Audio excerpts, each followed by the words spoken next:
was so happy. I was so happy. But of course, this is the most Chelsea thing to happen, right? It always happens whenever I think things are just going great. Yeah. Sometimes we need a reality check. And yeah, you can see, well, I have a screen over here that shows me what the video looks like. So you can see over here, yeah, 2-2. I was so happy. I had all of this. I had these graphics all just ready to go, and this was like 2-1. Nah, nah, nah, nah, nah, nah, nah. Dish that out. Dish that out because this is Chelsea Football Club that we are talking about. Dish that out. But after watching that game, do you think that it's a fair result? In my opinion, in hindsight, after going through and thinking about that whole game, yeah, Chelsea were pretty poor defensively today.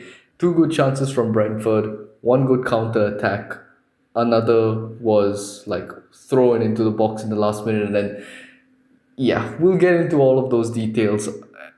First, well, let's go into this lineup because when I saw this, I was like, oh, what on earth is this? I really felt like Enzo Maresca was underestimating Brentford because he started with Yoral Hato, Fofana as the fullbacks.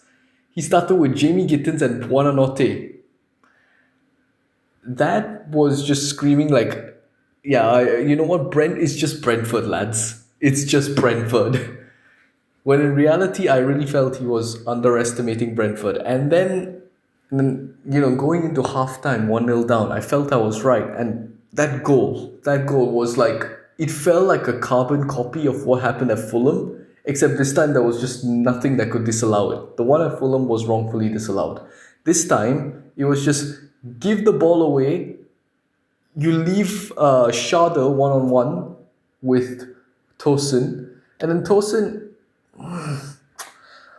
like, he definitely should have done better, but it's exactly what happened at Fulham. I think Tosin was the last man in Fulham as well when Josh King scored the goal. This time, he just he has the ball shot through his legs, it deflects off his knee and then into the far left corner. That's 1-0. That was like just very poor smash and grab, classic counter attack play by Brentford, and that was their tactic. And any mid-table club struggle against Chelsea, and any mid-table club will use that approach, and they did it perfectly.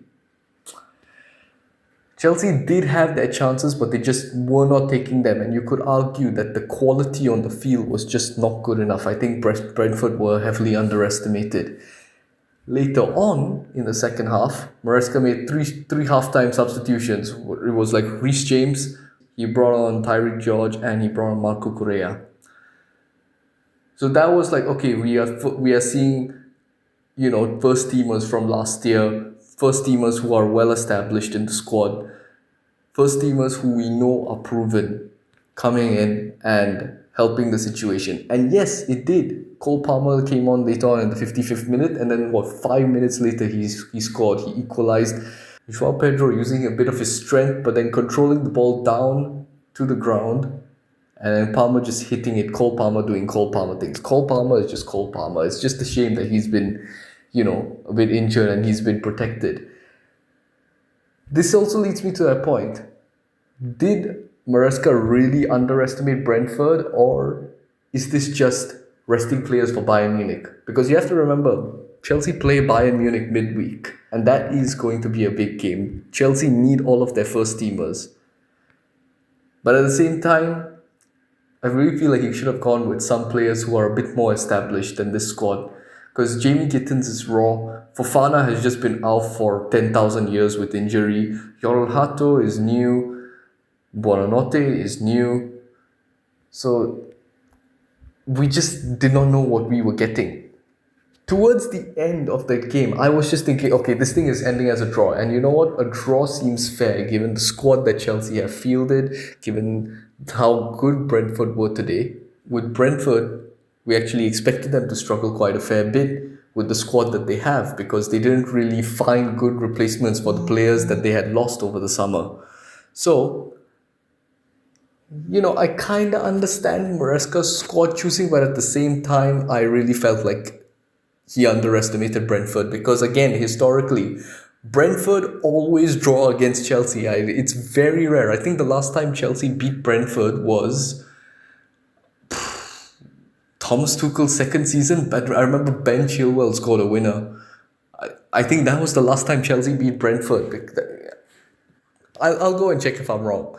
Or maybe not, I'm just a bit lazy. So I was thinking that this game was going to end in a draw until Caicedo in the 85th minute. I thought, oh my gosh, that was beautiful. Like Garnacho just crossed the ball in, takes a few deflections. I think Caicedo controls it, takes the time to sort his feet out, but then, he was left completely unmarked. So he just hit it, smashed in the back of the net.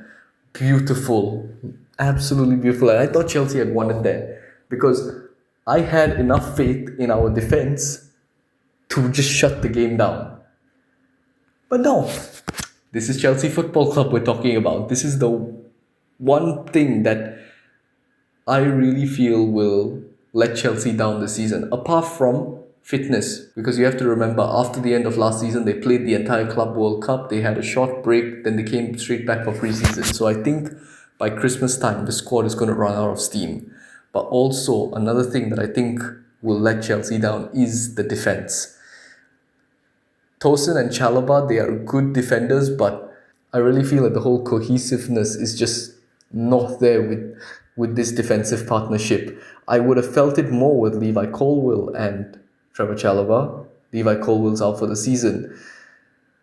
So I think this thing will really, really let Chelsea. That's why I really felt that the defense had let Chelsea down.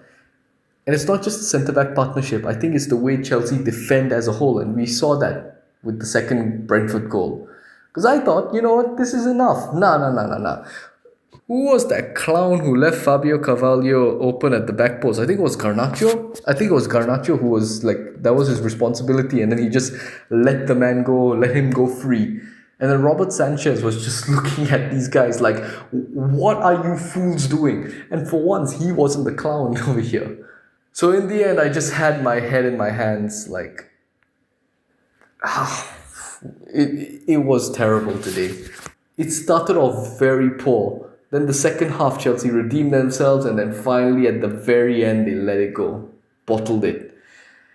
And now Chelsea have to settle for a point, which means that in the Premier League table, Chelsea sit fifth. Fifth? But yeah, look, it's still the start of the season. It's not the end of the world. I think Chelsea will pick themselves up. Like I said in previous videos, I think Chelsea finished fourth because I think there are three other teams that are a bit better than Chelsea. And I think they will definitely run out of steam by Christmas because of their heavy schedule towards the end of last season and the lack of a summer break. Overall, as a whole, right? I think Chelsea, they played well. They always dominate possession. This is how it always is. I know that Chelsea have always dominated possession. Over the last few years, they've been very good at that. But sometimes they just struggle a lot to convert that possession into chances and those chances into goals.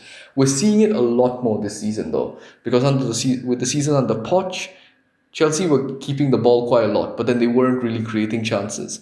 Last year, they were creating a bit more chances, but they just could not put the ball into the net. Now, we're seeing them put the ball in the net a lot more, but there are still a lot of things that need to be fine-tuned, and that's testament of what happened today.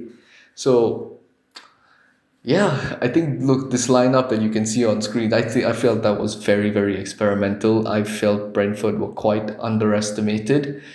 However, I understood why this lineup was picked.